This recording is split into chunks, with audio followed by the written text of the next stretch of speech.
참회수님 이승환 신문 신부입니다. 오늘은 성당 행사에 대해서 한번 이야기를 나눠볼까 해요. 성당 행사에 대해서는 올해 많은 시간 제가 여러 번 다른 각도로 이야기를 할 건데요. 오늘은 특별히 성당 행사를 할 때 주의해야 될 점을 한번 이야기해 볼까 합니다. 왜냐하면 현재 코로나 때문에 많은 행사들이 중단되어 있고 혹은 성당에서 위축되어 있지만 분명히 우리는 신자들의 공동체이기 때문에 하느님 백성의 모임이기 때문에 인간적인 관계를 무시할 수가 없거든요.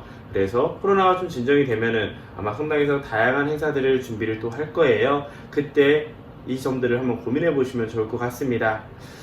이 주제에 대해서 이야기를 하게 된 이유는요, 의외로 많은 사람들이 잘 모르는 부분이 있어요. 주일학교 캠프나 청년들 행사들을 왜 할까요? 많은 사람들이 이런 얘기를 합니다. 일치하기 위해서, 혹은 하나 되기 위해서, 혹은 친해지기 위해서. 굉장히 좋은 거죠. 그래서 행사를 가면은 신앙적인 것도 하지만 주로 서로가 알아가고 함께 몸을 부대찌면서 같이 어떤 경험을 쌓는 일을 가지게 됩니다. 그런데 문제는 행사가 끝난 다음에 그 다음에 우리 공동체에 어떤 변화가 있을까요? 그저 행사를 위한 행사로 끝났을까요? 아니면 이 행사를 통해서 더 많은 사람들이, 새로운 사람들이 유입되거나 이 공동체의 질적인 변화가 이루어졌을까요? 물론 한 번의 행사로 그게 완전히 바뀔 수는 없지만 사람들이 의외로 놓치고 있는 부분이 있습니다. 사람들의 관계는 자세히 보면요, 결국 경험을 얼마나 공유했는지에 따라서 결정이 되곤 합니다. 예를 들어 이런 거예요. 캠프를 갔다 온 친구와 캠프를 갔다 오지 않은 친구, 아무래도 이야기를 하다 보면 캠프 얘기가 나올 수밖에 없고, 캠프에 대한 이야기를 하다 보면 자기들이 서로 알고 있던 경험을 이야기하다 보면 그 행사에 참석하지 않은 아이들은 소외감을 느낄 수밖에 없습니다. 자연스럽게 원래 친했던 이들, 행사를 자주 가는 이들은 서로가 서로를 알게 모르게 더 가까워지는 효과가 있지만, 반대로 새롭게 오는 사람들은, 혹은 여기는 어떤 게 있을까 한번 찾아오는 이들에게는 오히려 더 소외감만 더 커진 일이 생기거나, 혹은 행사를 갔다 오지 않은 여러 가지 사정 때문에 갔다 오지 못한 친구들은 그끼리에 어울리지 못한 일이 벌어집니다. 그런데 생각해보세요. 주일학교나 청년들 중에서 1년에 행사가 몇 개나 있을까요?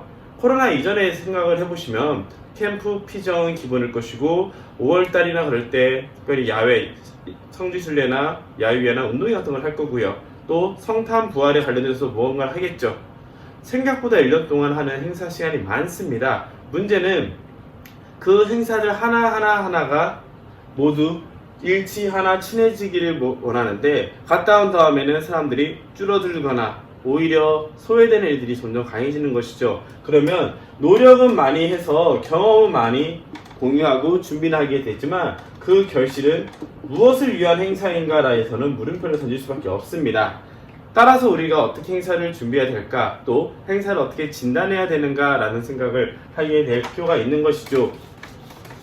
자, 원래 우리가 행사를 하는 목적이 하나됨, 친교, 일치라고 했잖아요. 그리고 분명히 사람들이 모이기 때문에 사람들의 에너지를 함께 모으고 나아갈 수 있는 시간은 분명히 필요합니다. 하지만 행사만을 위한 행사의 특징은요, 현재 있는 사람들끼리 이걸 해야 되니까 해야 된다는 생각을 많이 가지고 있습니다. 그래서 갔다 온 다음에 공동체에 아무런 변화가 없죠. 오히려 지침 혹은 뭔가를 했다는 의식은 있지만 다시는 또 하라고 하면은 망설여지게 되는 그런 일이 벌어집니다. 자연스럽게 보여지는 것은 화려하게 보이지만 남는 것은 없는 것이죠. 그렇기 때문에 오히려 행사라는 것은요, 평소에 우리가 공동체의 모임이나 교리나 이런 시간을 통해서, 나눔을 통해서 평소에 하나됨과 친교가 이루어져야 되고요.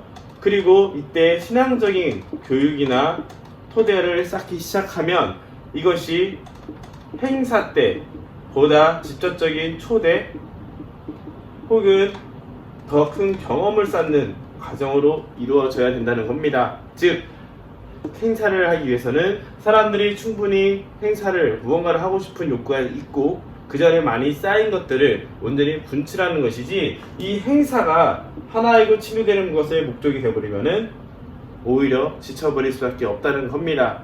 그래서 우리가 그러면 지금까지 했던 행사들을 어떻게 진단할 수 있느냐, 저는 그런 식으로 표현을 해요. 행사가 끝난 다음에 공동체의 상황을 보는데요, 만약 공동체가 미사일이나 기도 모임이 사람들이 늘어난다 하면은 아주 훌륭한 캠프일 겁니다. 하지만 캠프가 아니라 행사겠죠. 그렇죠. 훌륭한 행사 혹은 이벤트일 겁니다. 이정표가 되겠죠. 하지만 미사가 이 행사를 끝난 다음에 신자가 줄거나 혹은 망설여지거나 한다면 이 행사에 대해서는 한 번 더 재고를 하시면서 앞으로 어떻게 나갈 것인지를 고민을 해야 됩니다.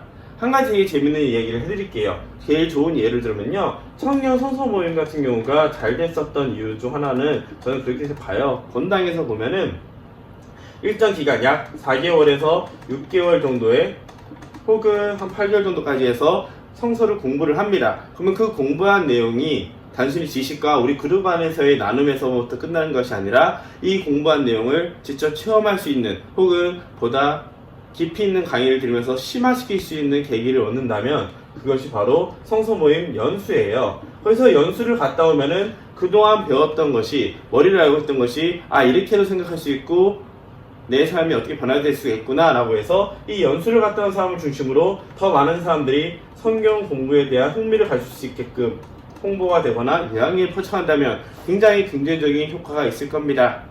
하지만 이 공부 자체만 목적이 되고 연수를 가지 않는다면 아마 이 흐름은 막힐 수밖에 없겠죠. 또 이 공부가 아무리 좋더라도 자칫 이 안에 봉사자와 그 멤버들 사이끼리의 모임으로만 남은 사적 모임으로 발전할 가능성이 더 크게 됩니다. 따라서 이런 것들을 조심하면서 새로운 사람들을 모을 수 있느냐 아니냐, 혹은 봉사자들이 너무 우리들끼리만 더 친해지고 새로운 사람을 막는 건 아니죠. 우리끼리 너무 친하다 보니 새로운 사람이 오는 것에 대해서 그렇게 환대하지 못하는 상황이 되거나 한다면 그 행사에 대해서 오히려 그 행사는 우리 공동체에 안 좋은 영향을 끼칠 수 있다는 것을 염두하면 좋을 것 같습니다.